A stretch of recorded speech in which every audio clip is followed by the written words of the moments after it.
Final question and answer portion, just for the mechanics. You will be picking a number, and that number corresponds to a video. You will watch the video and give it your best interpretation. So there will be no wrong or right answers. You can answer in the vernacular language. And might we remind the audience to please be quiet while our candidate is answering the question. Ayos ba yan? Very good. I hope everything's clear. Pick your number. She picked number 2.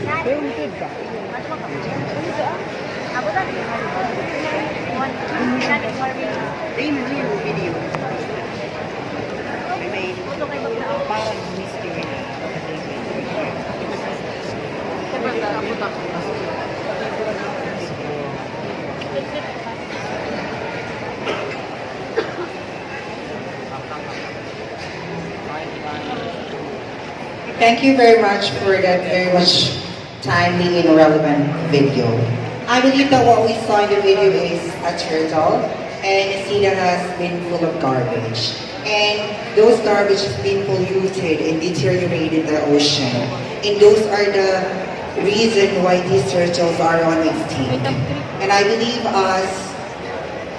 that as a benevolent citizens of this country, it is our responsibility to take care of our environment. And so it is for us to save these turtles and to save the lives of everybody. I believe that we should, as an eco-warrior, we should work hand in hand in order to combat these things. Because these are the reasons why a lot of diseases have been suffered through generations. There are many things and diseases that we can get through water. Not only these turtles that can be killed, it is also the human life. I believe that we people should always remember that everything here on earth was given by God. And it is our duties and responsibility to take good care of it. And I believe just like here, I am standing here in front of you in order for me to depart or impart the message to each and every individual that we are the people living in this earth. We must be the one who take good care of it and never abuse it. Rather use it in a way that God would probably give us to. Because I know for the fact that the Mother Earth would live without humans, and we humans will never be living without Mother Earth. And right now, I know for the fact that global warming is alarming, and stopping it would probably everybody's responsibility. So right now, we should redirect our minds and collaborating our steps towards creating a sustainable environment, not just for these animals, but for us people. Because at the end of the day, I believe that environment would probably be the reason for us to breathe. It gives us the reason to quench our thirst and give us a home for us to be sheltered. And by that, most importantly, we people should always remember at the end of the very road, this environment, this earth would serve as an inspiration for us people to strive harder to protect, conserve, and preserve the beauty of the earth. Thank you. Thank you very much, candidate number 9. What a nice start for our final round. She picked video number 1.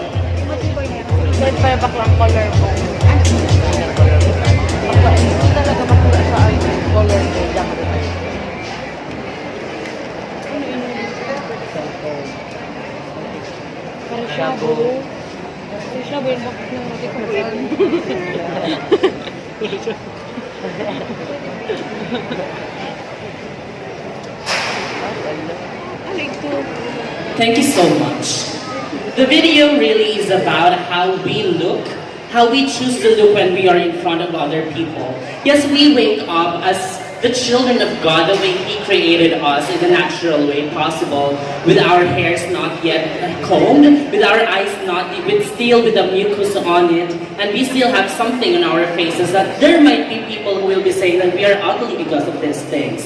And because of the presence of social media, we try to impress people by faking ourselves already, not being already natural with ourselves, trying to be somebody that we cannot really be.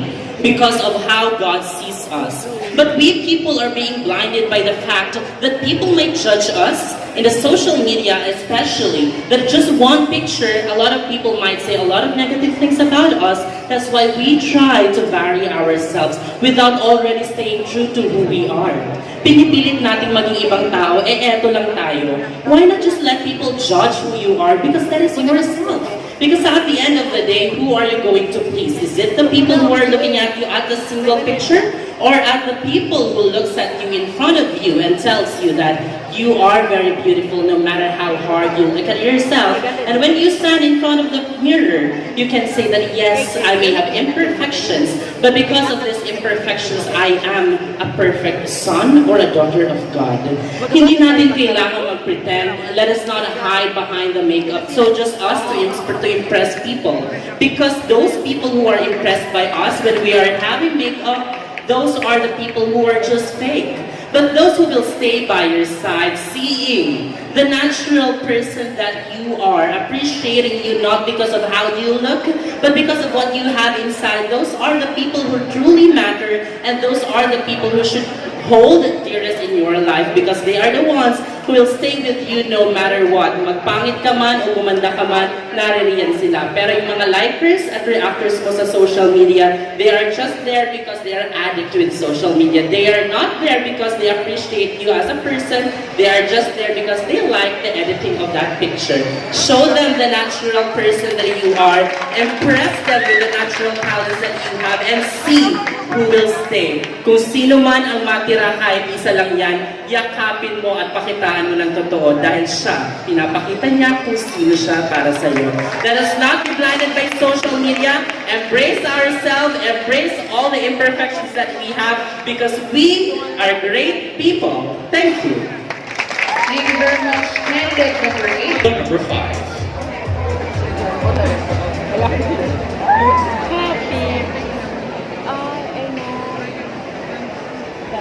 Ay, aram ko na. Mga ilang. Kabagawak lang, may ilang ka. May ilang kabagawak lang. May TV ka yun.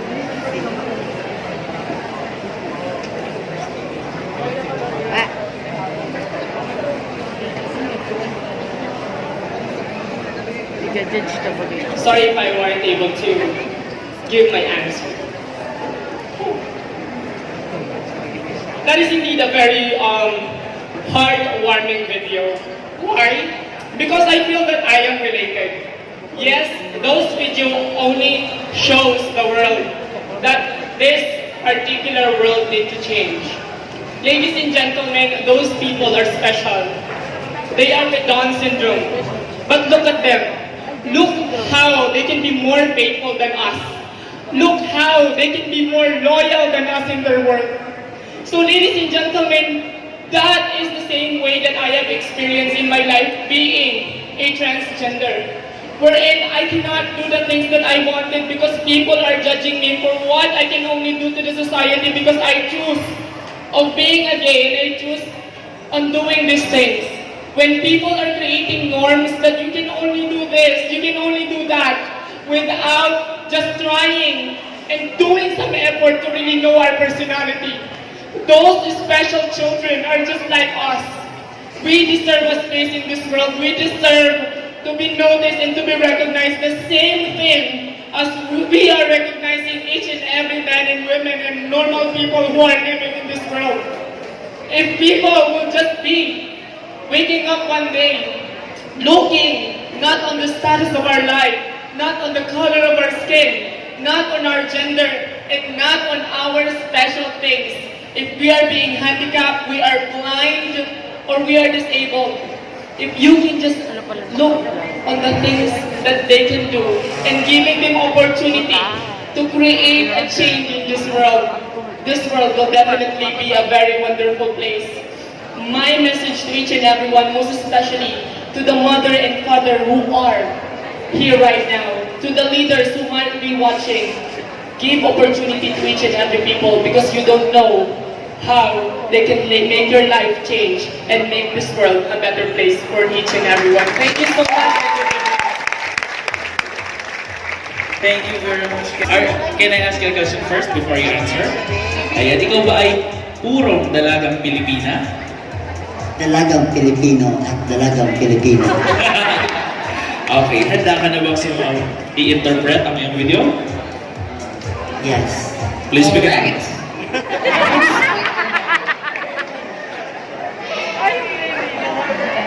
It's number Three. 3.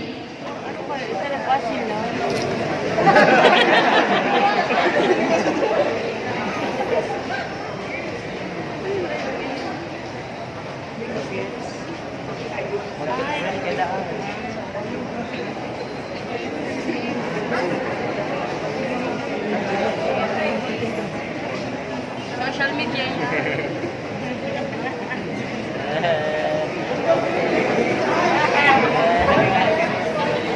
Okay. Lahat naman po tayo nakita natin kung ano po ang nakita natin sa video. Una, naghilamos yung babae. Pangalawa, nagsipilyo. Pangatlo, pinunasan yung tubig sa mukha. Pangatlo, nag-make up siya. Pang-apat, nag-make up at natulog. Pero bago siya natulog, siya po ay gumamit ng social media. Tama? Ginamit siya po ang kanyang face.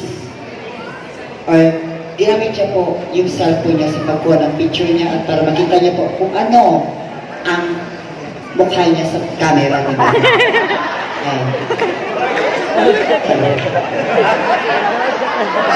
Tama ba? Okay. Nagpapasalamat lang po tayo. Dapat nagpasalamat lang po tayo sa araw-araw tayo po ginigising ng mahal na Diyos. Ikaw pinapunta sa CR. Pinagawa sa iyo yun. Nagpasalamat ka kasi pasalamat at hindi ka nautog.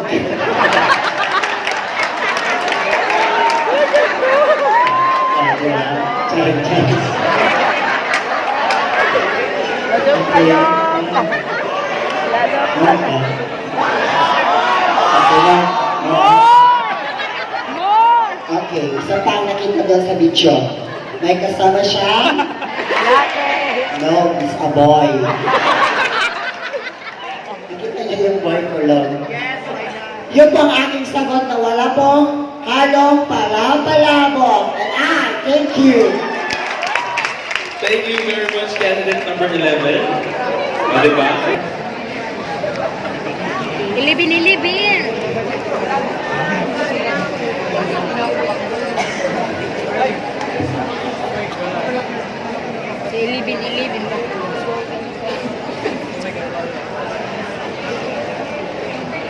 Hindi mo makasagot ang bilis. Thank you so much for that challenging video. Each and every one of us has really a concept of interpretation, and each and every one of us will be definitely giving some message or some interpretation about that video. But as I stand here watching that video, I saw Manny Pacquiao giving the torch to a mysterious guy, and they light, of course, the tower. And I believe that that really talks about Southeast Asian Games and about sportsmanship.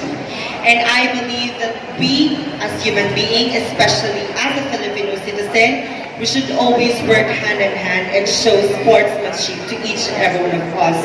Whether you have the same race, whether you have the same color, and whether you have different kinds of racism in our country.